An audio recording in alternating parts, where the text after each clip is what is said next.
Bonsoir, as my French-speaking children would say.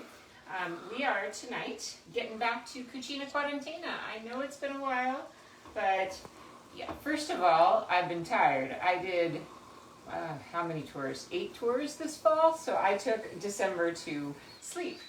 And also my children were not so excited about being my cameramen recently. But Luca is on the camera. Bonsoir, Luca. Hello. So tonight we're going to be making one of my favorite dishes, something that is just so incredibly warming and comforting, and that's French onion soup. This is dead easy, and a lot of people think, oh, I can't make anything as good as what I had in Paris. Yeah, you can. You really can, because a lot of those places in Paris, especially the restaurants in sort of touristic areas, they make really generic French onion soup. Now, there are a lot of people that I know that can make amazing French onion soup. I'm going to show you how to make the French onion soup that's right for you. So, what we've got here, if you want to zoom in here, Boo, we've got a pot, a cast iron pot, that is bubbling away with the onions. So all this is, it's about as easy as can be. Luca, God bless him, cut 4 pounds of onions and put them in here, and they were up to about here. It was almost completely full to the top. I put in a stick of butter along with that, which may seem like a lot, but we are speaking French cuisine, and the #1 ingredient in all French cuisine is butter. And then about a teaspoon of salt, a little bit more than a teaspoon of salt. Then I added into it a little bit of thyme, about a teaspoon of thyme, and a bay leaf. And I turned it on low. That's all I've done. I got it going a little bit, and once it seemed like it was cooking pretty well, I put the lid of the Dutch oven on and let it simmer on very low for about an hour. And when I took it off, it was a slightly lighter shade, and as it starts to caramelize like this, the sugar inside the onion, it starts to turn brown. And so it's kind of up to you how brown you want to make your onions. If you like it really sweet, you can keep browning them until they're really dark brown, and then it'll be really sweet. The Julia Child method is actually to put sugar in with the onions. I want a more savory soup, and I'm also trying to lower my sugar intake after eating too much sugar during the holidays. I'm also trying to get in shape, so we're not going to add sugar. If you prefer that, you can do that. You can add a pinch of sugar, and that'll kind of kickstart the caramelization of the onions. For me, it's just butter, salt, a pinch of spices that I like, so a bay leaf and some thyme, and then a lot of onions, patiently cooked. You can't caramelize onions in 15 minutes. Anybody who tells you can doesn't know what they're talking about. It takes at least a good hour bubbling over a stove. The other option, you can take these, spread them out on a jelly roll pan like this one here, and you can put it on low in the oven, like maybe 275 or 300 degrees, and let it slow roast. That's the lazy man's way to caramelize onions, is to just do them on a cookie tray and walk away and come back an hour and a half later. This is the more traditional way though. So I could also have taken this cast iron Dutch oven and just put it into the oven for 2 hours on 275 or 300. Anyway, so this is my method here. Today I've been cooking these for about 45 minutes at this point, and it's more or less done. So you know it's done if you want to like have a look here, because it's, look at the creaminess. Do you see that kind of creaminess? That creaminess is what's going to make the soup really, really good. That is concentrated sweet onion flavor. I used 1 yellow onion and about 4 Vidalia onions, which are naturally sweet, because I want that natural sweetness. It's up to you though. You can use Walla Walla sweets, that's another one. You can use red onions. If you don't want it to be sweet at all, you can just use plain yellow or white onions that have a more neutral flavor. Oh my gosh, that's so good already. The thyme, that adds a lot to the final flavor. So now we're ready to start adding other things to the onions, and this is going to be so simple. So you can choose, how do you want to deepen the flavor? That's the real name of the game with having French onion soup, is to deepen the flavor, to give it that layering. Umami, that's what a lot of people would call it. So what are our umami ingredients? Well, we can choose apple cider vinegar, if you like acidity. You can choose Worcestershire sauce. I don't know what that flavor is, but I know it when I taste it. It's just depth of flavor, you know. Or you can do what the Asians would do and add a little bit of fish sauce. This will add not just saltiness, it's also going to add that little something something that nobody can quite put their finger on that makes it good. So we're going to go ahead and add... Use that one. Use that one. Use the fish sauce. People are like, ew, fish. No, wine. use the fish sauce. Yeah, well, we also have to add wine. And this is a bottle of wine that I bought that I do not like. So I've had it in the fridge since Christmas time because I opened it when my parents came over. And it's had absolutely no use. We do need about a cup of it. Before I toss it into the pot, I just want to confirm that I do not like it. That is garbage. So I'm going to go ahead and use this garbage wine. Oh, Disgustoso. About a cup of Disgustoso white wine. You could use red wine, but that's going to make it funky. So I would probably say no. I'm going to put in my Disgustoso white wine and let it bubble away. We're going to let a little bit of the alcohol burn off there. Oh man, the smell is heavenly. It smells so good. You know what we did for New Year's Eve? This is what this smells like to me. We did fondue, and this has definitely a fondue kind of smell to it. See, now we're getting that wonderful creaminess from the onions. Can you believe that's just onions and butter? That's it. Yeah, it's so good already. Yeah, I could just eat this. I mean, just give me a spoon and I'll just eat this. But we're going to kind of make a more savory dish. So because I can't decide which of these I want to do, I'm going to do a little bit of all. So I'm going to do about a teaspoon of apple cider vinegar. Just like a little capful. I'm going to do a few shakes, about a teaspoon of Worcestershire sauce. Let's see how that does. And, you know, as you make this your own, try it, taste it, and see what you think. And if that did something for you, do more of it. So let's see. Oh, you can smell the Worcestershire sauce. You know, some people that are trying to lose weight actually have this in hot water for breakfast. They'll put like 2 tablespoons of this into hot water for breakfast. I tried it. It's disgustoso also. So, not for me. I'm going to stick with my cappuccino. But okay, that's good because that added a little bit of acidity and it added a little bit of depth, but it does need that little salty something something. So be careful with this.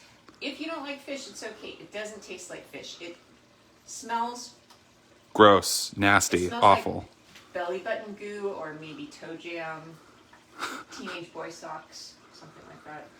But it, as A would say, smells like hell, tastes like heaven. Okay, see, now that gives it this wonderful complexity already. I can already tell it's got a very interesting complexity of flavor. So I'm going to taste it and adjust the seasoning. So I did teaspoon, maybe a tablespoon of that. Oh my gosh, it's so good. I'm going to go a little bit more into the fish sauce. It just kind of has that right something. And if you think that fish sauce is too foreign or it's... Oh, actually, you the other thing you could do, I'm not going to do it, but you could add liquid aminos. If you don't have Worcestershire sauce, you can put liquid aminos in. They sell them at Trader Joe's, the coconut ones. Anything like that. There's also an umami sprinkle you could put in that's got like a mushroom flavor to it, but I think the fish sauce. Yeah, that's where it's at, man. And really go careful with the apple cider vinegar. I don't think I would have wanted to put more of it than that in it because it would have made it taste too much like apples. Fish sauce used to be used a lot in Europe. Roman cooking, there was... Roman cooking included it as, oh my gosh, it's so good, is garum, which was like the most used sauce of like all time. Yeah. Okay, so the other tip before we put in the broth that I want to give you is use way more onions than you think you need because this was filled to the top and look how little there is now. I mean, it went down like what, 4 inches, 5 inches? That's crazy. And if we sat here for longer, it would cook down even more. So that's really up to you as the chef. It's up to your discretion how long you want to cook your onions for. If you want to really, really, really dark and deeply caramelize them. Some people like to caramelize to the point where they have like the crustiness on the bottom of the pan. That's called a fond. That will really, really taste good when you put white wine, even if it's disgusting white wine.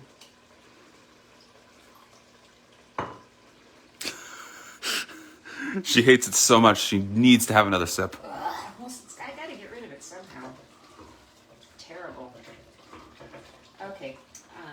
Also, while I'm cooking this, I'm about to add my broth. I just wanted to let you guys know something very exciting. Dun, dun, dun, dun. Luca, what did Mommy buy today? Was it the new car battery? Yes, I bought you a car battery today. That's what I wanted to tell all of my followers. Now, I bought plane tickets for the kids and I to go to Italy in February for their midwinter break, because before I start running tours again, I want to make sure everything is good. So we're going to go, and I'm going to take the kids to Venice, Florence, and Rome, and maybe Naples and Bologna, and you are invited to come along. So Adventures with Sarah and Sons is going to be back in about 1 month, which is exciting. Aren't you excited, Boo? I am super excited, and I want everybody to That's so good. I want everybody to comment where you want us to go in Venice, Florence, and Rome. Well, I want to. But we're open to other suggestions as long as they're Italy.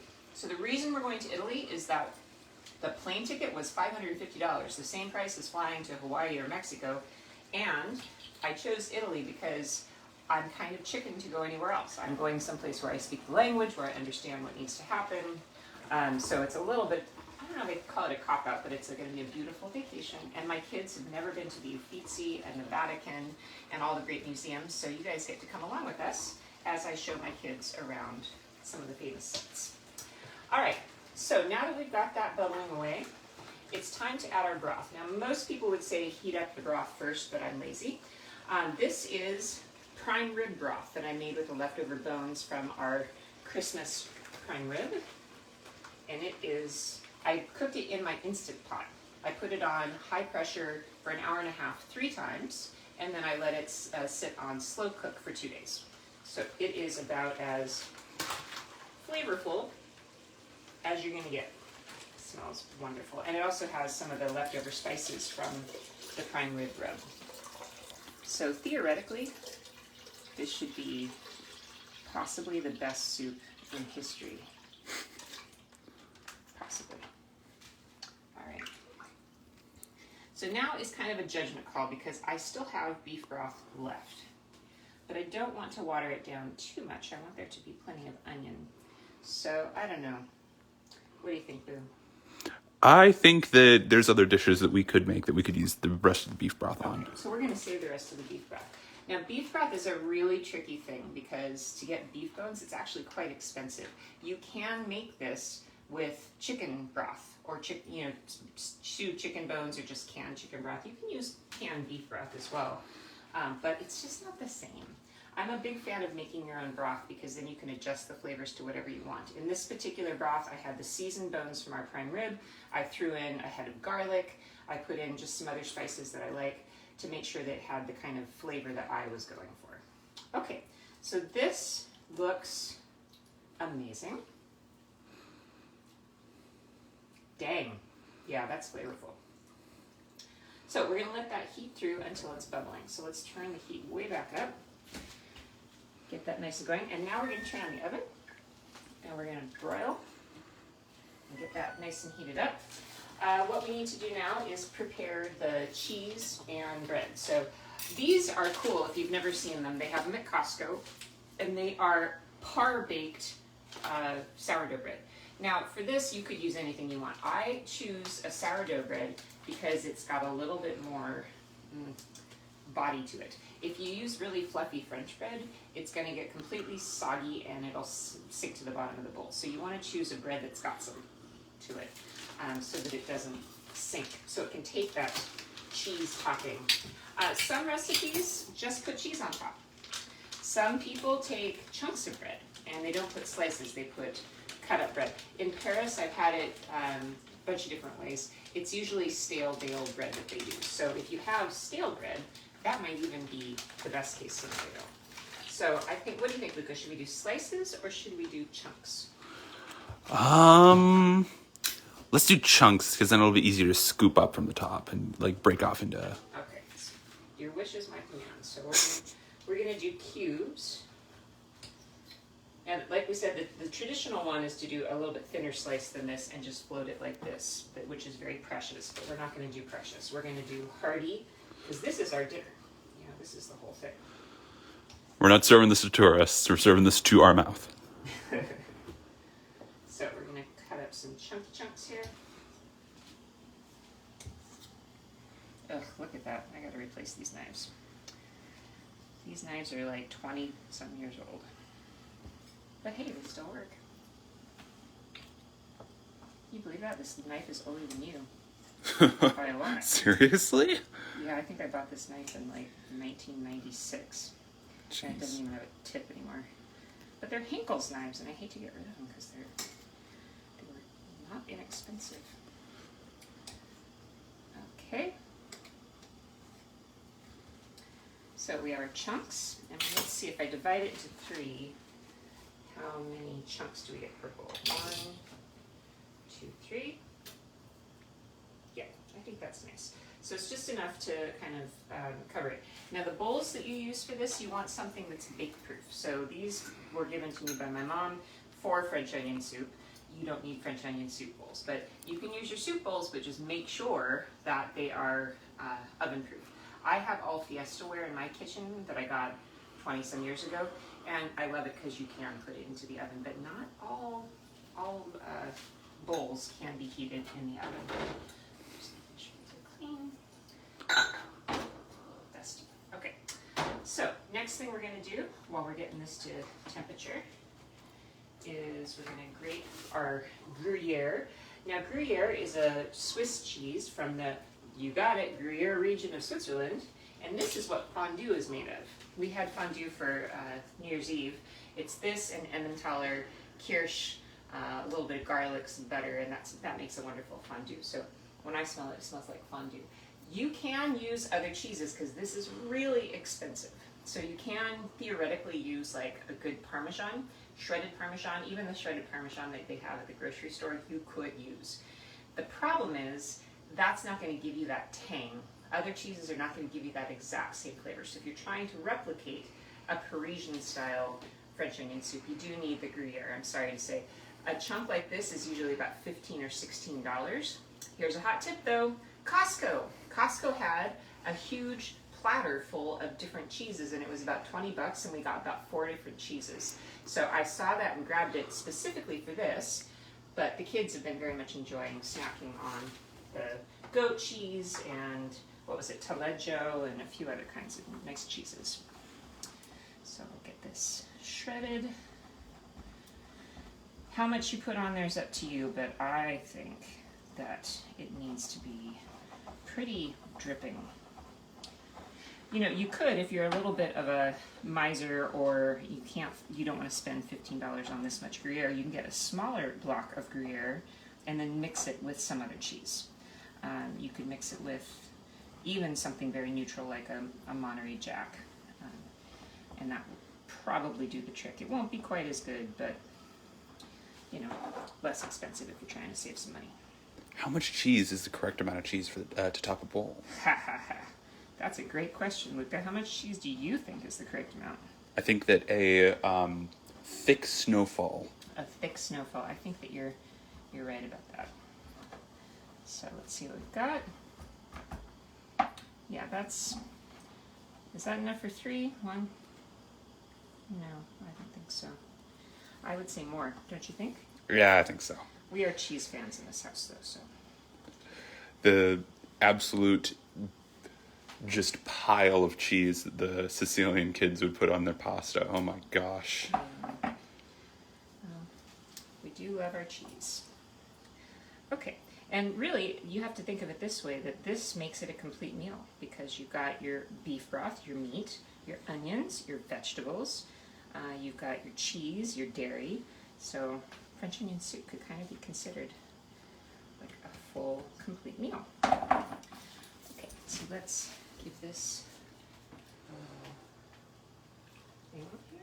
I need to spin. Something I wanted to mention to you guys who are watching tonight, I have an assistant now who's helping me wonderfully with some things. A couple of the projects we're working on right now. She's working on a newsletter, and we're going to have the newsletter out this next week. It's just going to be fun, like an update on different things. It'll include a recipe. It's going to include probably a giveaway and an exclusive video. So if you guys are interested in getting on my subscriber mailing list, my newsletter mailing list, go to my website, and on the home page at the very bottom, you can put your email address in. I'm going to send that out probably Monday or Tuesday, so try to do it before then. And then the other thing that she's doing, which is exciting, is that if you go to YouTube, we've created a playlist of all of the Cucina Quarantena episodes for the past 2 years. She's uploaded like 30 episodes so far. So if you want to learn a little bit more cooking from me, you can go back and see everything that I did during the pandemic eventually. It's not all there yet, but we're working on it. And then we're going to move into the coffee chats and all the other things that we've done. So there'll be an archive on YouTube where you can go and you can just look at playlists, and that's where you find all that stuff.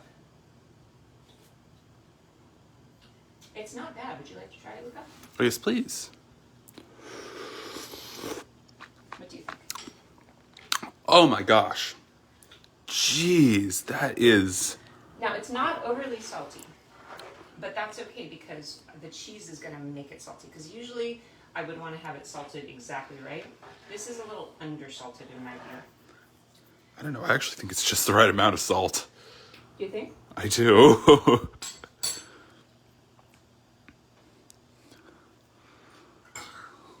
Okay, let's try a little bit of the... Yeah, it needs something. It needs just a little something. And that's the fun thing about cooking is it's up to you. Like, what do you like? What tastes good to you? I think just a little bit more umami-ish. Yeah, okay, that's good. So, now, I think we're ready to use utka, right? Ah, yeah, the utka. Utka, this is was my Christmas present from the boys last year. It's a ladle that is a swan, and it sits on top of the soup. And it's a goose, and in Russian, goose is utka. Which reminds me, the kids have gotten us hooked on the show The Great, which is what we've been watching. It's a sort of fairy tale history of Catherine the Great, and it is very entertaining. It's a great show. It's a great show. So I think 2 nice scoops is probably enough. Although, when you're serving it, just remember you want to have a higher broth to onion ratio than you think you need because the bread is going to soak up the broth. And if you don't have enough broth, then you're going to end up with just onions in the bowl once you put the bread in. Does that make sense? If you don't have enough broth in your soup, that the bread that you put on the top is just going to soak it all up. Mm. So it's okay to have a slightly more brothy soup because it won't look that way once it goes in. Okay, I think that's nice. What do you think? Is that enough? Yeah, it looks about... Do you want a little scoop more? Yeah. Yeah. I knew you were going to say that. Oh, that's going to be so good. We're going to pretend we're in Paris. Luca, by the way, has just applied for foreign study in France. Oh, it's going to be so fun. We're hoping he gets a scholarship, and we hope he gets in. And maybe Luca will be doing some broadcasting from France this summer. Okay, so we're putting our kind of croutony things on there. Beautiful. Yeah, see, I like this better than the single piece of bread. I think it looks nicer, it's more visually interesting, but I think it also gives you more bread chunks. And it's going to be really pretty once it starts to broil. So, yeah, I think that was a good choice. And I've already put these on a cooking tray because we have to put them in the oven. And I would not want to handle these individually, so just be sure you put them on top of the cookie tray before you put them in the oven. I don't know, Luca, is it enough cheese? Like, this one has a very nice amount of cheese. The other ones, do you think they have enough? More cheese is better. More cheese is always That better. was a leading question, wasn't it? Okay.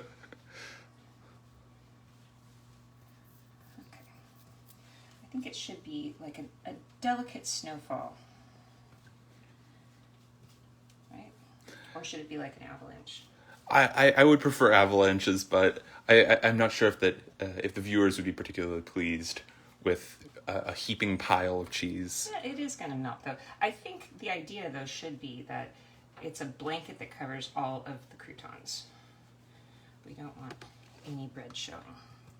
So if we can kind of spread it like tuck it in like a nice blanket. We're putting all the croutons to bed. They're getting tucked under a nice little. Okay, so here we go. This is going to take mere moments. Ooh, that's hot. I've got that on a broil. Just watch me dump all of this on the ground when I burn myself. All right. Any questions? Any question? I believe that there was a question from somebody about concern about the Omicron variant in Italy right now. Yes, concerned about the Omicron variant. My point of view on that is that it seems, from everything that I'm reading, that the Omicron variant is going to peak really soon, like within the next week, if it hasn't already. And it should very quickly decline after that. That's why I'm going to go in mid-February, because my mental gymnastics have put that at the point that it should be okay. The kids and I are all boosted. We have 3 shots apiece. And not only that, but that's part of the reason I'm going to Italy, is that if for some reason somebody gets sick, that would suck, but Italy is a perfectly fine place to be stuck if you get sick. And people who get sick with booster shots typically don't get very sick. So we might have to stay an extra 5 days. That's the quarantine length right now, is 5 days in Italy if you test positive. So God forbid. God forbid the kids would get an extra 5 days. And thankfully the airlines are all very forgiving with their refund policies, and their Delta doesn't give you a refund, but they will let you reschedule and move your ticket around, whatever you need. So I've just kind of done my due diligence, and I have come to the conclusion that I think it's going to be okay at that point, but that's why I'm going. Let me do it first, and then you can decide if you want to do it too. The thing is, if you are bold and you want to try organizing a trip to Europe right now, through June, the tickets are really inexpensive to fly right now. So we got tickets, they started at $515. We ended up paying, I think, around $600 each for ours. And yeah, it's so inexpensive, and the flights are not full, so the kids and I we're going to have a whole row to ourselves. So it's worth the effort to try something different, but at the same time, that's why I'm choosing Italy. It's just because it's a place I know well. Jim Court says, if you will post your recipe. However, I just think that we can say our recipe, We'll post it so they have it to write down. But just to review what was in the pot, we put in about 4 Vidalia onions, large, 1 extremely large yellow onion, 1 stick of butter, and a tablespoon of salt. That's what we put into the pot to start. I added a bay leaf and about a tablespoon of thyme, and let that cook slowly for about an hour. Then I added, let's call it about 8 to 10 cups of broth, depending on how much broth you want to add. Beef broth, you can use chicken broth if you would like. And then adjusted the flavors with whatever you want, whatever acids you want. Oh, I forgot the bad wine, a cup of bad white wine, along with either apple cider vinegar, you can add the fish sauce, you can add the Worcestershire sauce to your taste. And then you put it into the bowls and you put your cheese on. And let's have a look and see. Oh, look how pretty they are. Beautiful. So I'm going to give those another minute or 2. Any other questions with that? No, there wasn't many questions. If anybody has any questions that they need to have asked about travel or anything, then...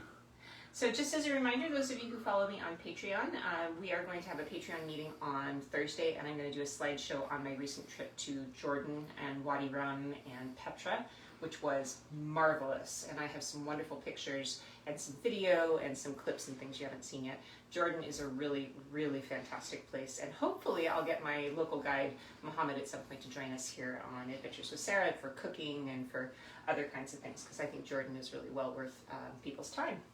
Let me grab my new pot holder. All right. It's a good time, beginning of the year, to go through your kitchen stuff and go, yeah, I need a new pot holder, right? because some of our kitchen stuff ends up being 20 or more years old. Yeah, I think that's probably good. Oh, it's all nice and bubbly. I wish you could smell it. The house smells magnificent right now. The only problem with working with onions is it will smell like onions in the morning. So, hey, and here's Nico. Hi. Hi, are you ready for dinner? I'm ready for dinner. All right. You're just gonna, you smelt the food. Okay, I think that's good. So let's look at our final product. Very nice. Where did those come from? Where did this come from? From Grandma, of course. Oh. Honestly, what did I expect? Okay, Grandma is very generous. there we go. I hope she's not watching. No, Nico. Grandma is fabulous. Grandma is fabulous. Okay. We love her. She's good. So let's have a look, just for everybody to see how it works. So there's our little croutons and the soup underneath. It's gonna be like the number 2. C'est bon. All right. Well, bon appetit, everybody, and thank you for joining us for Cucina Quarantena tonight. Thank you for joining me. I did all the work. He did all the work of being emotionally supportive while I made the soup. Coming up this week on Adventures with Sarah, we're going to Spain starting on Monday, and I hope you'll come along with us. My friend Jorge Roman is going to be taking us on live walking tours through Madrid. We're going to be doing some Spanish cooking, and we're going to have a slideshow at the end of the week as well about different kinds of trips you can take in Spain. So, thank you so much for joining us, and we'll see you again another day. Au revoir.